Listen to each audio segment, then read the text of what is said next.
Okay, so let's see what Donald Trump has been posting on True Social today.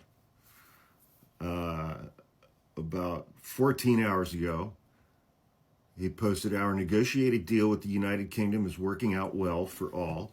I strongly recommend to them, however, that in order to get their energy costs down," he capitalized those words for some reason, "they stop with the costly and unsightly windmills and incentivize modernized drilling in the North Sea." You ever seen those videos of ships in the North Sea where large amounts of oil lay waiting to be taken? A century of drilling left with Aberdeen as the hub. You know, funny thing, Aberdeen, I think, is in Scotland.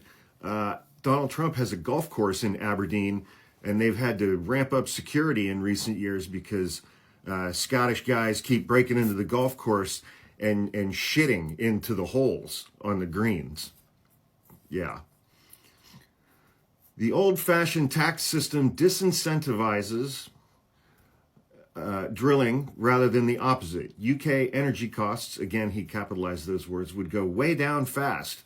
And then today he announced he's going to put a 50% tariff on the UK and the EU. Then we have, this is 12 hours ago, "I have long ago informed Tim Cook of Apple that I expect their iPhones that will be sold in the United States of America to be manufactured and built in the United States, not India or any place else. If that is not the case, a tariff of at least 25% must be paid by Apple to the United States. And thank you for your attention to this matter."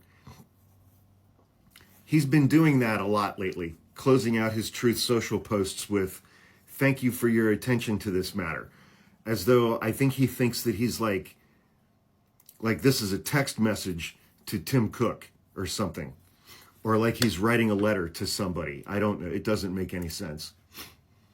The European Union, he posted this at 4:43 in the morning. 4:43 in the morning.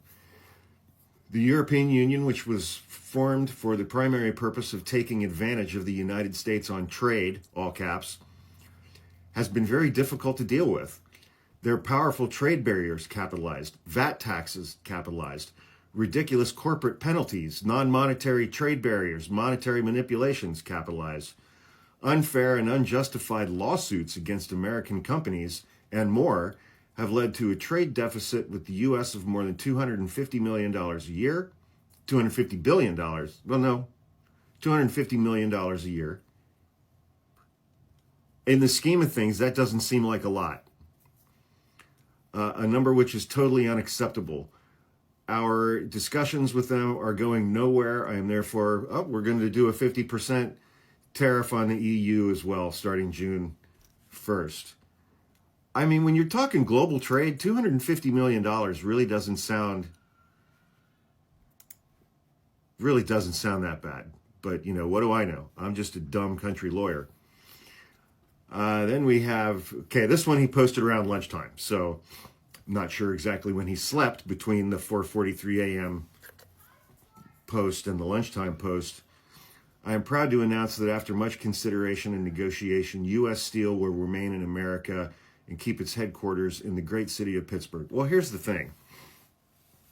If this is the same steel deal that was coming up under Joe Biden, I think it was Japan or Nippon Steel that was going to buy U.S. Steel, and we're literally going to invest like $7 or $8 billion in modernizing plants that were here in the United States, and hire a couple thousand more union steel workers. And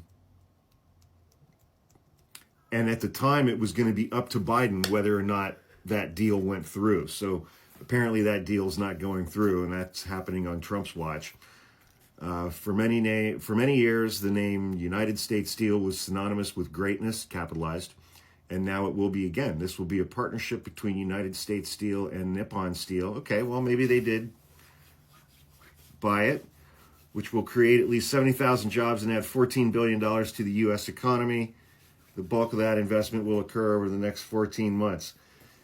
Okay. Let me check something here.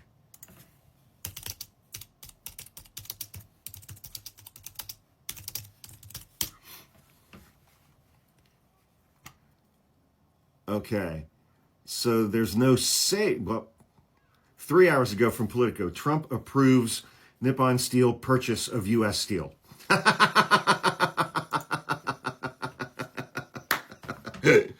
Oh, that's hilarious. He's calling it a partnership. They bought it. He sold U.S. Steel to a Japanese company. Oh, that's funny. Okay, well, all right. There you go. What else do we got here? From 4 hours ago. Oh, this is a huge announcement. I have not heard anything about this before. I am proud to announce that we will be hosting a magnificent parade, capitalized, to honor the United States Army's 250th birthday on Saturday, June 14th. That's also Donald Trump's birthday in Washington, D.C. For 2.5 centuries, our brave soldiers have fought, bled, and died to keep us free, and now we will honor them by electing a president who has referred to them as suckers and losers. Oh, wait, I misread that part. And now we will honor them with a wonderful parade, capital P, one that is worthy of their service and sacrifice. Donald Trump doesn't know the first goddamn thing about sacrifice. Americans across the nation are invited to attend. RSVP at america250.org. Two organizations, I guess I would say, that Donald Trump absolutely fucking hates are the military and law enforcement.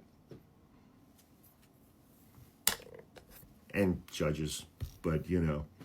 Anyway, so that's today on Donald Trump's Truth Social page. He also posted an image of him sitting next to RFK Jr. where he's kind of doing this and he looks super tiny. I don't know why he does that. I think it's just because he's an old man. There's a video of an executive order signing ceremony in the Oval Office. President Trump signs executive orders to usher in a nuclear renaissance. Oh, okay. A nuclear renaissance, reinvigorating the nuclear industrial base, order to reform the Nuclear Regulatory Commission, reforming nuclear reactor testing at the Department of Energy. So we're getting nuclear power back. You know, what the hell? I mean, with everything else that's going on, you know, let's unleash let's unleash like 5 Chernobyls across the country. What the hell? It's not going to make anything any worse. I mean, whatever.